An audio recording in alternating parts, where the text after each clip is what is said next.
The cargo scanner beeped 3 times in rapid succession. Daniel Reed stopped walking and looked at the small device in his hand. Something was wrong. The lower deck of the Wandering Star should have been empty. He had checked the manifest twice before starting his evening rounds. Daniel pressed the scanner again. The heat signatures were still there. 3 small shapes huddled together in the abandoned storage bay at the far end of the corridor. He reached for his radio, then hesitated. Standard protocol said he should report this immediately, but something made him pause. He moved quietly down the corridor, his boots barely making a sound on the metal floor. The storage bay door was already open, hanging crooked on its hinges. Someone had forced it. Daniel stepped inside and swept his flashlight across the dusty room. Crates were stacked against the walls. Most of them were empty. The ship had delivered its cargo 3 days ago and was now traveling to the next station. This section should have been sealed off until the next loading. Daniel moved between the crates, following the heat signatures on his scanner. Then he saw them. 3 small creatures pressed together in the corner behind a stack of broken containers. Their bodies were covered in fur that seemed to shimmer even in the dim light. The fur looked almost crystalline, reflecting his flashlight in strange patterns. The largest one was maybe the size of a 6-year-old human child. The other 2 were smaller. They stared at him with wide eyes. Their pupils were vertical slits that contracted in the light. Daniel could see them trembling. The fur on their bodies shifted from a dull gray color to something darker, almost black.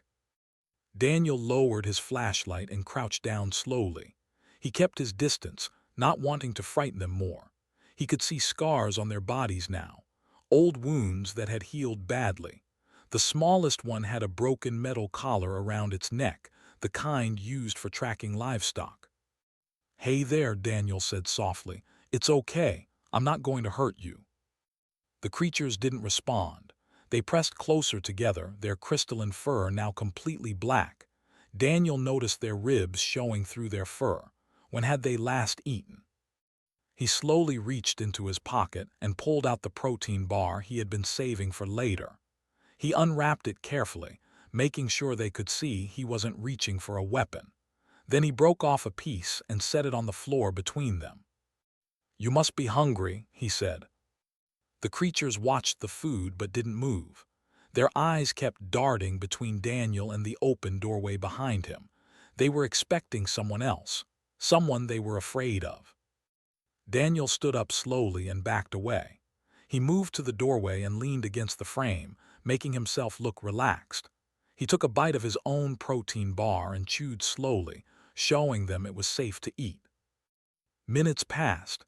Daniel stayed quiet, just watching them. Finally, the smallest one crept forward. It moved on all fours, belly close to the ground. Its small paw reached out and grabbed the piece of protein bar.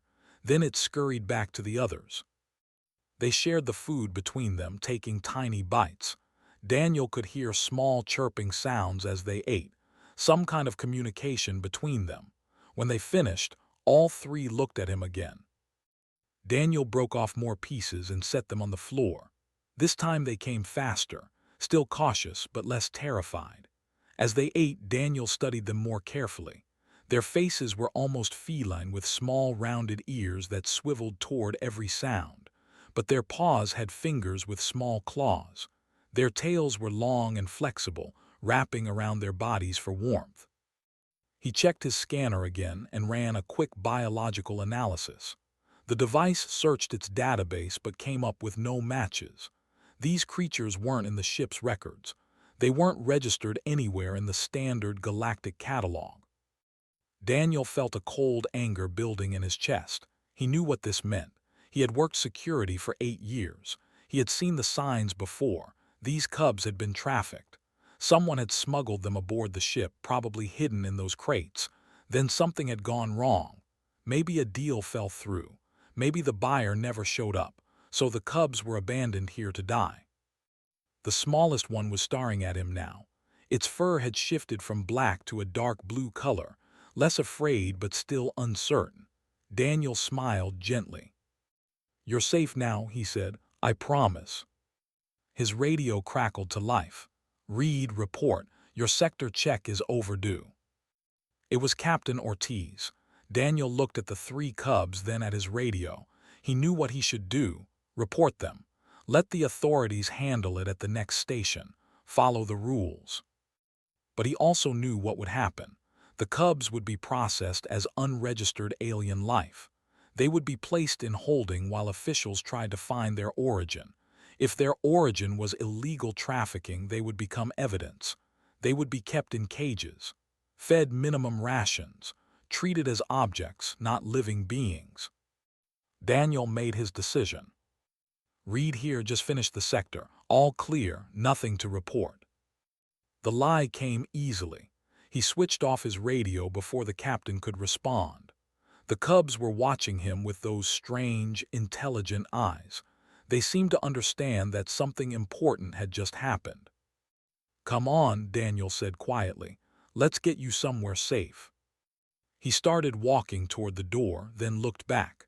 The cubs hadn't moved. They were still pressed together in their corner. Daniel sighed and sat down on the floor cross-legged. He pulled out the rest of his protein bar and ate it slowly. If they were going to trust him, it would have to be their choice. He had 48 hours until the ship docked at the next station. 48 hours to figure out who these cubs were and where they came from. 48 hours to decide what to do next. The smallest cub took one step forward, then another. Its fur was shifting again, turning from blue to something lighter, almost purple. It stopped just out of reach and tilted its head, studying Daniel's face. Daniel smiled and held out his hand, palm up, empty, harmless. The cub reached out one small paw and touched his finger. Daniel's quarters were small. One narrow bed, a desk bolted to the wall, and a tiny bathroom. He had managed to get the cubs inside without being seen, using the maintenance corridors that most crew members avoided. Now all three of them sat on his floor, looking around nervously. Their fur kept changing colors, gray to blue to purple and back again. Daniel had figured out it was connected to their emotions somehow. Right now they seemed confused and wary. He pulled out everything edible from his small storage locker. Dried fruit, more protein bars, a pack of sweet crackers he had been saving. He spread it all out on the floor and stepped back, giving them space. The cubs approached the food slowly. They sniffed each item carefully before eating. Daniel noticed they shared everything equally. The two larger ones made sure the smallest got enough before taking more for themselves. Family bond, he thought. They take care of each other. While they ate, Daniel sat at his desk and accessed the ship's database. He started searching through cargo records, looking for anything suspicious. The ship had stopped at 6 different stations in the last month. At each stop, they had loaded and unloaded various goods. He found it on the 3rd station, Prism Ridge, a frontier mining colony on the edge of mapped space. The manifest listed geological samples in crate section D7. That was the storage bay where he had found the cubs, but the listed weight didn't match. The crates were marked as containing 400 kilograms of minerals. No way. Those crates had been practically empty. Daniel dug deeper. Prism Ridge appeared in the records 4 more times over the past 6 months. Each time, geological samples. Each time, the weight estimates were wrong. Someone was using the mining shipments as cover for smuggling. A small chirping sound made him look up. The smallest cub had approached his desk. It stood on its hind legs, front paws resting on the edge, trying to see what Daniel was looking at on his screen. Its fur was now a soft green color. "Curious little thing, aren't you?" Daniel said. The cub tilted its head at the sound of his voice. Then it made a new sound, almost like it was trying to copy his words. Not quite right, but definitely an attempt at communication. Daniel's heart clenched. These weren't animals. They were intelligent, young, scared, and intelligent. Whoever had trafficked them knew exactly what they were doing. This wasn't just smuggling. This was kidnapping. He reached out slowly, and gently touched the top of the cub's head. The fur felt warm and smooth, with a faint vibration running through it, like a very soft humming. The cub's eyes closed and it leaned into his touch. The other two cubs watched this interaction. After a moment, they came closer too. Soon all three were pressing against Daniel's legs, their small bodies warm and trusting.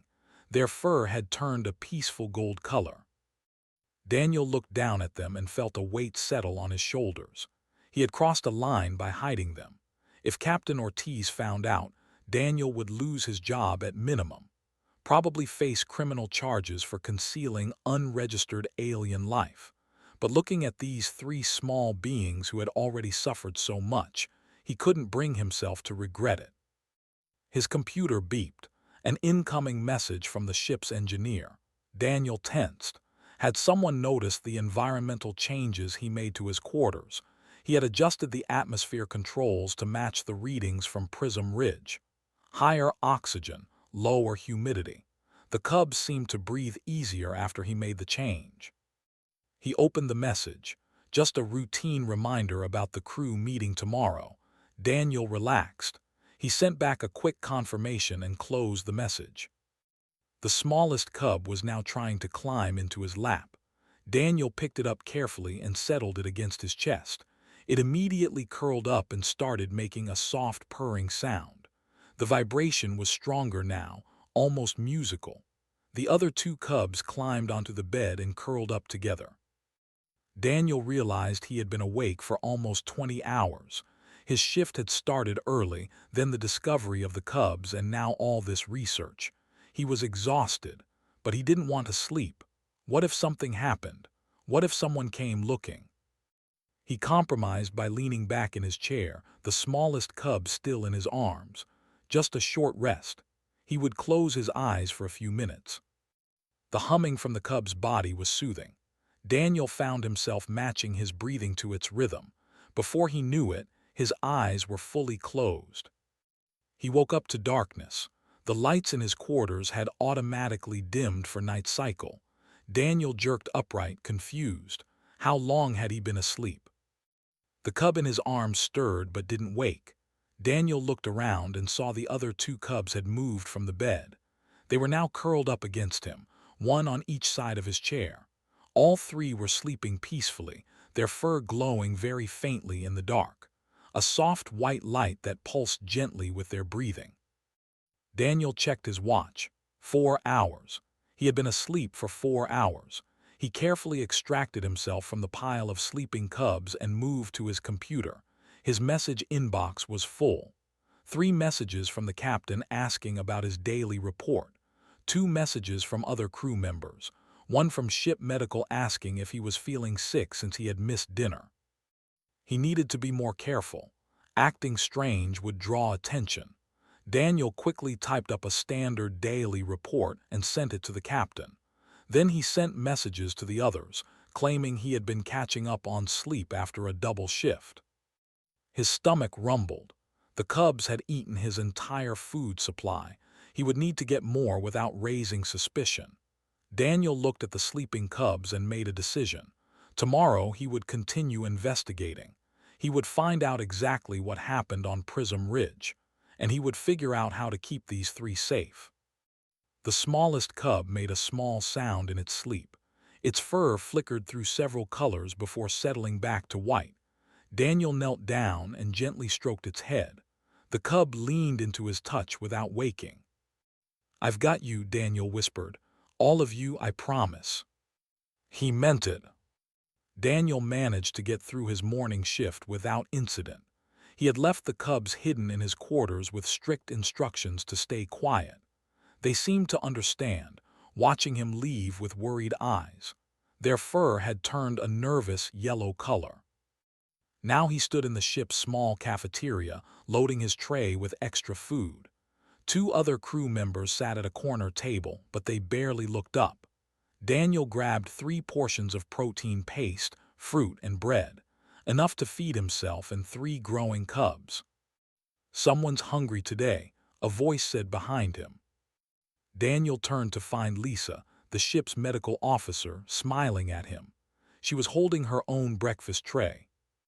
"Missed dinner last night," Daniel said casually, making up for it. Lisa nodded and moved past him to get coffee.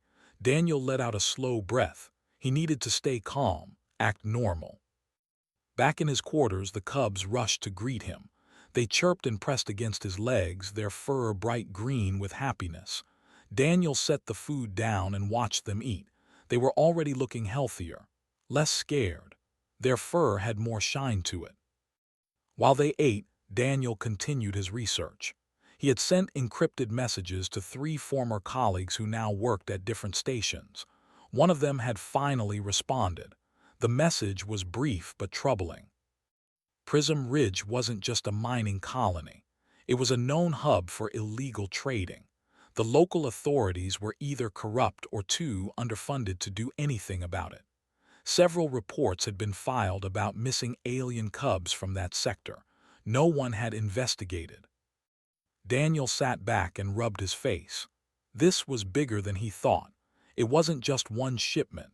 This was an organized operation, and the cubs in his quarters were probably just 3 among dozens who had been taken.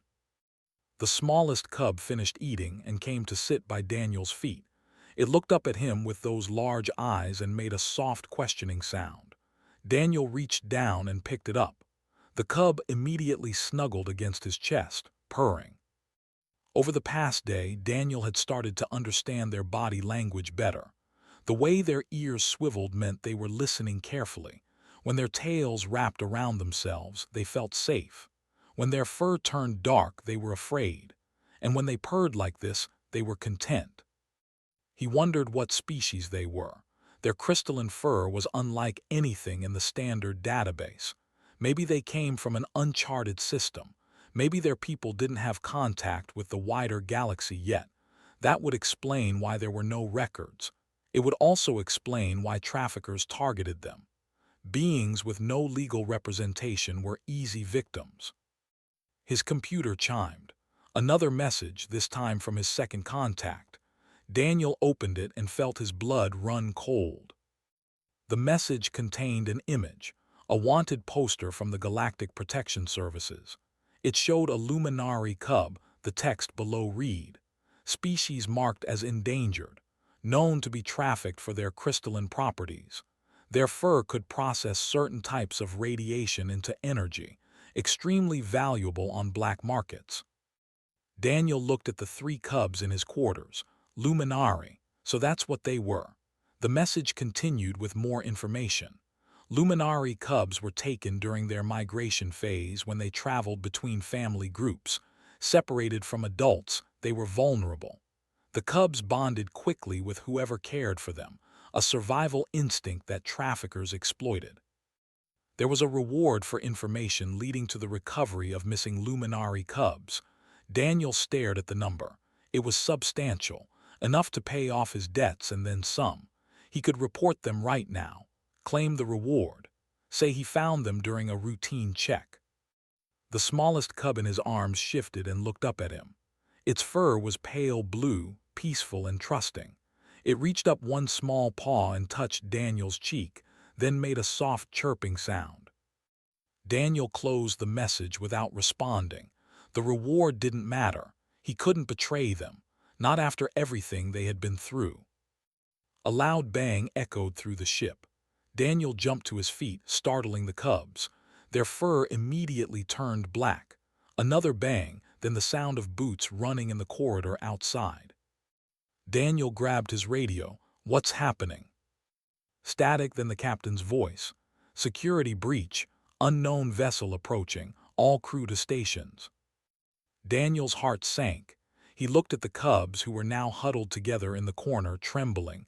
This couldn't be a coincidence. Someone knew the cubs were here. Someone was coming for them. He quickly moved his desk in front of the cubs, creating a small hiding space. "Stay here," he told them. "Don't make a sound. I'll come back for you." The largest cub grabbed his sleeve with its small paws. Its eyes were wide with fear. Daniel gently removed its grip and touched the top of its head. "Trust me," he said softly.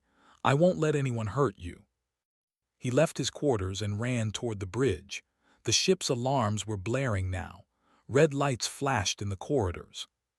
Other crew members rushed past him, heading to their emergency stations. On the bridge, Captain Ortiz stood at the main viewport, staring at the approaching ship. It was smaller than the Wandering Star but heavily armed. Definitely not a cargo vessel. "They're hailing us," the communications officer said. "Put them through," Ortiz ordered. A man's face appeared on the screen. He had cold eyes and a thin smile. "This is Supervisor Rains of the Prism Ridge Mining Consortium. We have reason to believe you're carrying stolen property. Prepare to be boarded for inspection." Daniel felt sick. They had found them. Somehow they knew. Ortiz looked confused. "We have no stolen property. Our cargo manifest is clean." Rain's smile widened. "Not cargo, Captain. We're looking for 3 biological specimens that escaped during transport. Luminary cubs. Very valuable. Very illegal for you to be harboring them." The captain's face went white. She turned and looked directly at Daniel. "Reed, do you know anything about this?" Every crew member on the bridge was now staring at him. Daniel met the captain's eyes and made his choice. "Yes," he said. "The cubs are in my quarters, and I'm not letting anyone take them." The silence on the bridge was deafening. Captain Ortiz stared at Daniel like she had never seen him before. The other crew members looked shocked, confused, and in some cases angry. "You what?" Ortiz finally managed to say. "They're cubs," Daniel said firmly. "Children. I found them abandoned in the cargo bay, starving and hurt. Someone trafficked them onto this ship." Rain's voice cut through the tension. "Those specimens belong to Prism Ridge Mining Consortium. They were legally acquired under frontier salvage laws. Your crew member has committed theft." Ortiz turned back to the screen. "Salvage laws don't apply to living beings." "They do on frontier worlds," Rains replied smoothly. "Luminary adults never registered these cubs with the galactic census. No registration means no legal personhood in frontier territories. They're classified as biological resources."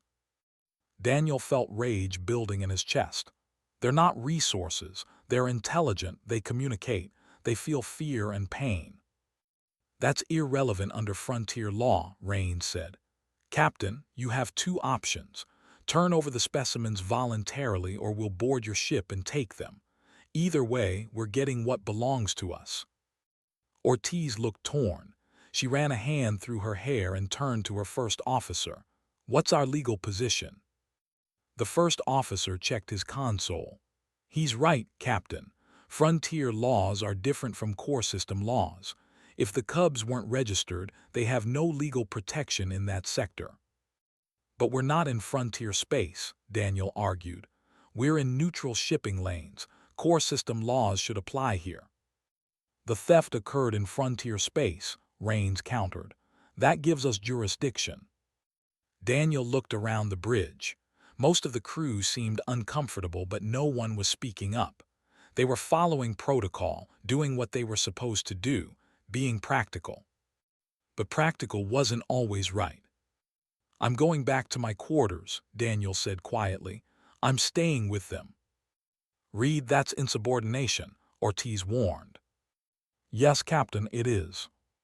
Daniel turned and walked off the bridge.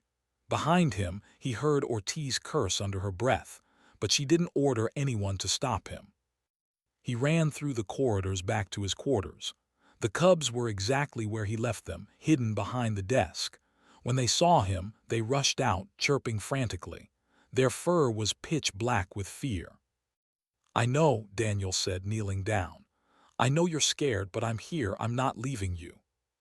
The smallest cub climbed into his lap. The other 2 pressed against his sides. All 3 were trembling.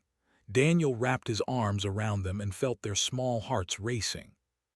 There was a knock on his door.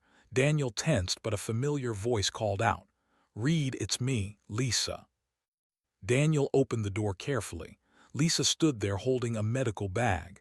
She looked past him and saw the cubs. Her eyes widened. "Oh, my stars," she whispered. "They're real. I thought Rains was lying." "You heard the transmission." "Whole ship heard it. It's on the common channel." Lisa stepped inside and closed the door. "Let me see them." The cubs hid behind Daniel, but Lisa moved slowly and kept her voice soft. She pulled out a scanner and ran it over them from a distance. Malnourished, dehydrated, signs of old injuries. She looked at Daniel with tears in her eyes. Someone hurt them badly. "I know. What are you going to do?" "I don't know," Daniel admitted.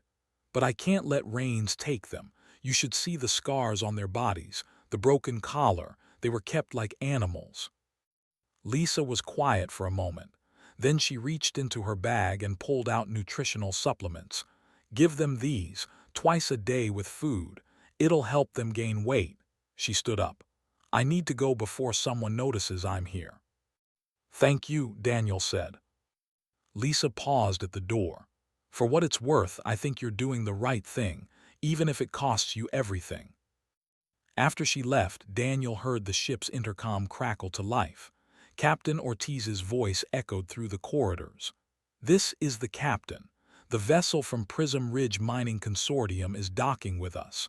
All crew are to cooperate fully with their boarding team. That is an order." Daniel looked down at the cubs.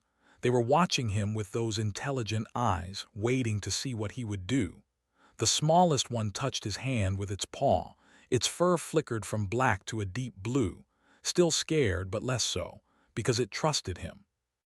"I need to tell you something," Daniel said softly, even though he wasn't sure they understood his words. "I grew up in an orphanage. My parents died when I was young. I know what it feels like to be alone and scared. I know what it's like when adults fail to protect you." The cubs tilted their heads, listening. "I promised myself that if I ever had the power to protect someone, I would, no matter what it cost me." Daniel pulled them closer. "So that's what I'm going to do. I'm going to protect you." Heavy footsteps echoed in the corridor outside. Voices. The boarding team was here. Daniel heard them checking other quarters, moving systematically through the crew section. The smallest cub made a soft whimpering sound. Daniel started humming, a lullaby his mother used to sing. He didn't remember much about her, but he remembered that song. The cub's breathing began to slow. Their fur shifted to purple, then to a lighter blue. The footsteps stopped outside his door. "This one," a rough voice said. "The security officer's quarters." A hard knock. "Open up, Consortium Security." Daniel kept humming. The cubs pressed closer to him. He could feel them shaking, but their fur was starting to glow faintly. A soft white light. Another knock, harder this time. "We can override the lock. Make this easier on yourself." Daniel stopped humming and spoke clearly. "These cubs are under my protection. You're not taking them. We have legal authorization." "I don't care." There was a pause. Then Daniel heard the sound of an override device being attached to his door lock. They were coming in whether he wanted them to or not. He looked down at the three small beings in his arms. "Whatever happens," he whispered, "remember that someone fought for you." The door slid open. 5 armed men entered Daniel's quarters. They wore the gray uniforms of private security, with weapons holstered at their sides. Rains walked in behind them, his cold smile still in place. "There they are," Rains said, pointing at the cubs. "Secure them." 2 security officers stepped forward. The cubs' fur immediately turned black and they made high-pitched distress calls. Daniel stood up, keeping himself between the officers and the cubs. "Don't touch them," he said. "Move aside, Reed," one of the officers said. "We don't want to use force."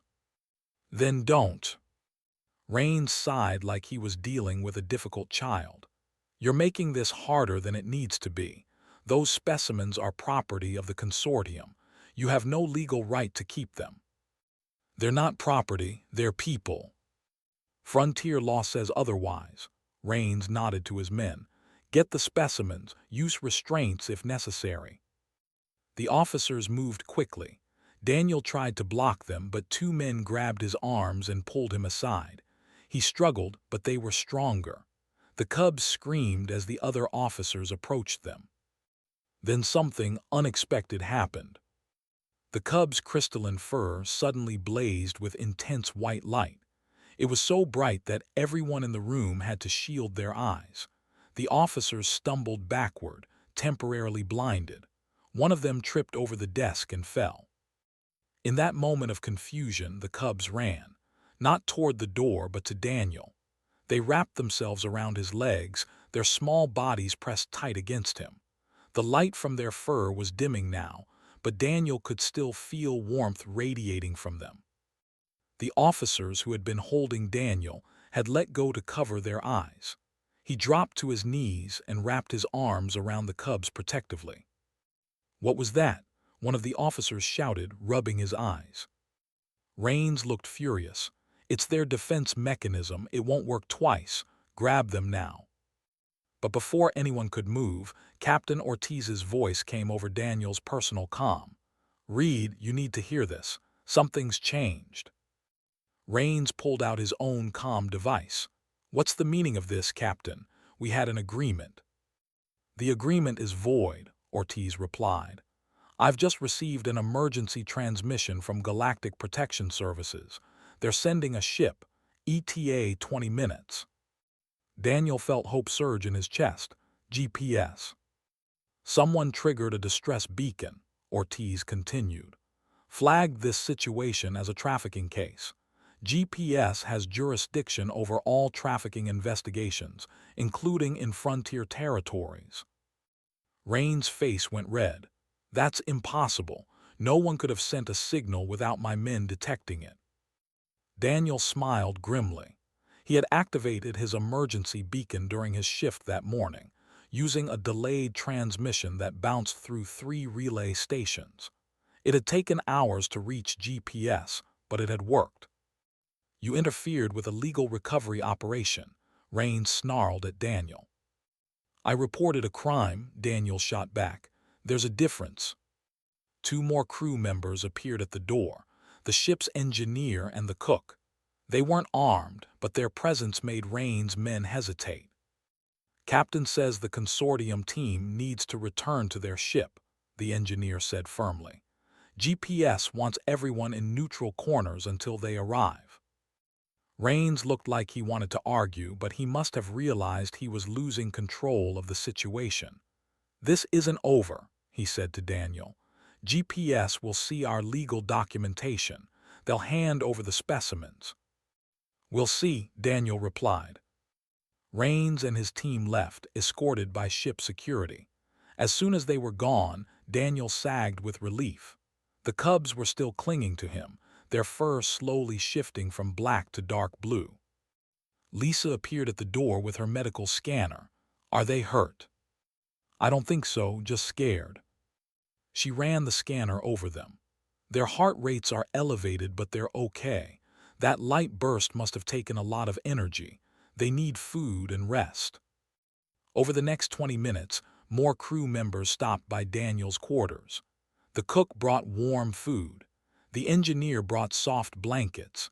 Even the first officer appeared briefly to tell Daniel that whatever happened, the crew supported his choice. Daniel was stunned.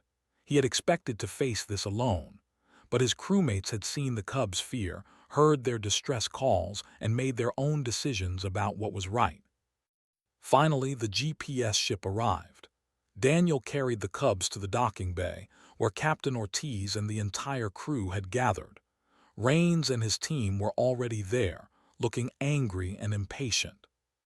The GPS airlock opened and 3 people stepped through. 2 were human officers in dark blue uniforms. The third was unlike anything Daniel had ever seen. It stood nearly 7 feet tall, covered in crystalline fur that shimmered with every color imaginable.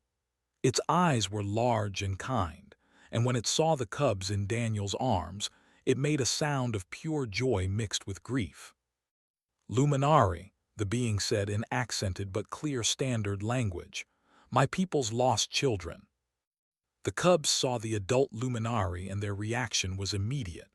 They squirmed out of Daniel's arms and ran toward it, crying out in their own language. The adult luminari knelt down and gathered them close, its fur glowing with warm, golden light. Daniel felt something break inside his chest, relief, sadness, and a strange sense of loss all at once. The cubs were safe now. They were going home. That's what mattered. One of the GPS officers approached Rains. "Supervisor Rains, you're under arrest for trafficking of sapient beings. We've verified that Luminari cubs are registered with the Galactic Census through their family groups. Your frontier claims are fraudulent." Rains tried to protest, but the officers placed restraints on him and his team. Daniel watched with grim satisfaction. The adult luminari stood up, the three cubs still pressed against its body. It approached Daniel and spoke softly. "I am Skyweaver, elder of the Prism Ridge family group. You protected our young ones." "I just did what was right," Daniel said. Skyweaver studied him with ancient eyes. "You did more than protect them. You gave them kindness when they had known only cruelty. You risked everything for beings not of your species." The smallest cub suddenly pulled away from Skyweaver and ran back to Daniel. It climbed up his leg and into his arms, chirping frantically. Its fur had turned dark purple, almost black. "It doesn't want to leave you," Skyweaver said quietly. Daniel held the smallest cub close, feeling its rapid heartbeat against his chest. The other two cubs were watching from Skyweaver's side, their fur cycling through worried colors. "I don't understand," Daniel said. "They need to go back to their family." Skyweaver's expression was gentle but sad. Luminari cubs bond with their primary caregiver during times of crisis. It's an evolutionary survival mechanism. Once bonded, breaking that connection causes severe psychological trauma. "But I'm not Luminari, I'm human." "Species doesn't matter to a cub's heart," Skyweaver said. "You fed them when they were starving, protected them when they were in danger. They bonded to you as their guardian." One of the GPS officers stepped forward. "We've seen this before in trafficking cases. The cubs form attachments to their rescuers. Usually we can work through it with time and therapy." "How long does that take?" Daniel asked. "Months, sometimes years." The officer looked uncomfortable. "And it doesn't always work. Some cubs never fully recover." Daniel looked down at the small being in his arms. It had stopped chirping and was now just clinging to him, its fur a deep sad blue. He thought about everything these cubs had been through. Taken from their families, kept in darkness, abandoned to die. And now, after finally finding safety, they would be separated again from the one person who had shown them kindness. It wasn't fair. "There might be another option," Skyweaver said carefully, "an unprecedented one." Everyone looked at the elder luminari. "Our laws allow for cross-species guardianship in extreme circumstances," Skyweaver continued. "If the cubs have bonded too strongly to be separated without harm, the bonded individual may serve as guardian until the cubs are old enough to make their own choice." "You mean Daniel could keep them?" Captain Ortiz asked, surprised. "Not keep, guard, there's a difference." Skyweaver looked at Daniel. "You would need to learn our ways, live among us for a time. The cubs must know their own culture and people, but you would be their primary caregiver, their heart guardian, as we say." Daniel felt overwhelmed. "I'm just a security officer on a cargo ship. I don't know anything about raising children, especially alien ones." "You knew enough to save them," Skyweaver said simply. "You knew enough to protect them when others would have followed easier paths. That is what matters." The GPS officer spoke up. "This is highly irregular. We'd need to verify the psychological bond, get approval from luminary authorities, establish a legal framework." "All of which can be done," Skyweaver said. "The question is whether this human is willing." Daniel looked around at his crewmates. Captain Ortiz gave him a small nod. Lisa was smiling through tears. The cook gave him a thumbs up. Then Daniel looked at the three cubs. The two with Skyweaver were watching him hopefully, their fur bright green. The one in his arms was trembling, waiting for his answer. "If I say yes," Daniel said slowly, "what happens to my life, my job?" "You would need to come to our world," Skyweaver explained. "Live in our settlement for at least a year. Learn our language, our customs. The cubs need both their culture and their guardian." "What about after that?" "The GPS officer has a proposal for you," Skyweaver said, gesturing to the human officer. The officer stepped forward. "We need people like you, Reed. People who see trafficking victims as beings worth saving, not just evidence in a case. If you're willing to train with us while serving as guardian to the cubs, we'd offer you a position as a cultural liaison officer. You'd help with other rescue cases, especially ones involving bonded cubs." It was a lot to process. A complete change of life. No more cargo runs, no more simple security shifts. Instead, he'd be raising 3 alien children while learning an entirely new culture and working for GPS. It was terrifying. It was also exactly what felt right. "Okay," Daniel said. "Yes, I'll do it." The smallest cub's fur burst into brilliant gold. It chirped happily and nuzzled against Daniel's neck.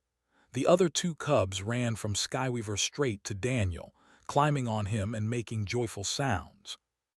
Skyweaver's fur glowed with warm approval. "Then it is decided. The cubs have their heart guardian." The next few hours were a blur of paperwork, medical scans, and legal procedures. The GPS officers needed to document everything. Skyweaver had to contact the Luminary Council for official approval. Captain Ortiz had to file reports about the trafficking discovery and Daniel's resignation from the crew.